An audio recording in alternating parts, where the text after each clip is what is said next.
గురువుగారు, తెలుగు చదువుకునేటటువంటి వారు కానీ, తెలుగు భాష పట్ల పట్టు సంపాదించాలనుకునే వాళ్ళు కానీ, సంస్కృత భాష కూడా అవసరమా అనేటటువంటి ఒక అభిప్రాయంలో ఉంటారు. తెలుగు మాత్రం నేర్చుకుంటే చాలు కదా అనేసి. తెలుగుకు సంస్కృతానికి విడదీయలేని అనుబంధం ఉందని అనుకుంటున్నప్పటికీ కూడా సంస్కృతం అవసరమా అన్నటువంటి అభిప్రాయం కూడా వినబడుతూ ఉంటుంది. దాని మీద మీరేం చెప్తారు?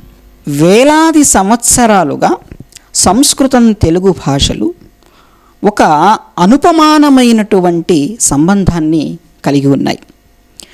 తెలుగు సాహిత్యంలో మొట్టమొదటి కావ్యంగా చెప్పబడేటువంటి మహాభారతం సంస్కృత శ్లోకంతోనే ప్రారంభమైనది.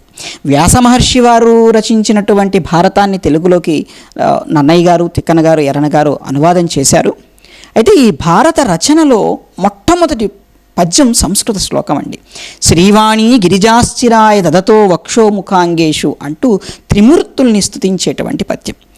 ఒక భాషలో మొట్టమొదటి కావ్యంలో మొట్టమొదట మరొక భాషకు సంబంధించినటువంటి రచన ఉండడంలోనే తెలుగువారికి తెలుగు సాహిత్యం పట్ల సంస్కృత భాష యొక్క ప్రభావం ఎలా ఉందో మనం తెలుసుకోవచ్చు. తెలుగులో ఉన్న అనేక కావ్యాలు సంస్కృత సాహిత్యం నుంచి అనువాదాలుగా వచ్చినటువంటివి. మరికొన్నేమో అక్కడ నుంచి మూల కథను తీసుకొని ఇక్కడ అందంగా తీర్చిదిద్దినటువంటి ప్రబంధాలు ఈ కోవలోకే వస్తాయి. అంటే సంస్కృతంలో ఉన్నటువంటి ముడి బంగారాన్ని తీసుకువచ్చి తెలుగు కవులు అందమైన ఆభరణంగా మలిచారు.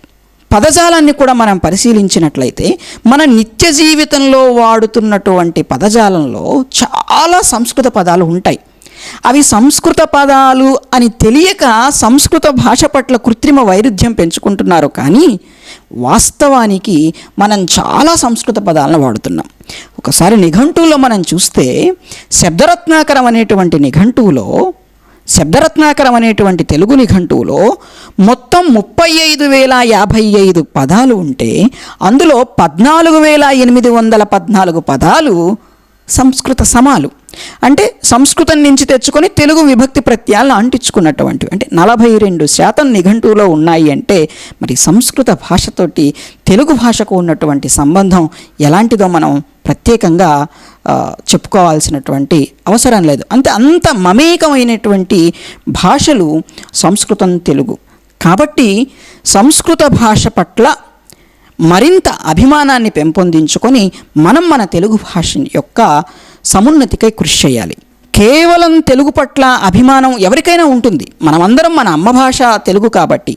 అయితే మన అమ్మ నుడిని మనం మరింత ముందుకు తీసుకువెళ్ళడానికి సంస్కృత భాష యొక్క సహకారాన్ని, సంస్కృత భాషతో ఉన్న బంధాన్ని మనం అలాగే కొనసాగించుకోవడం వలన కూడా విశేషమైన ప్రయోజనం ఉంది. ధన్యవాదాలు గురు.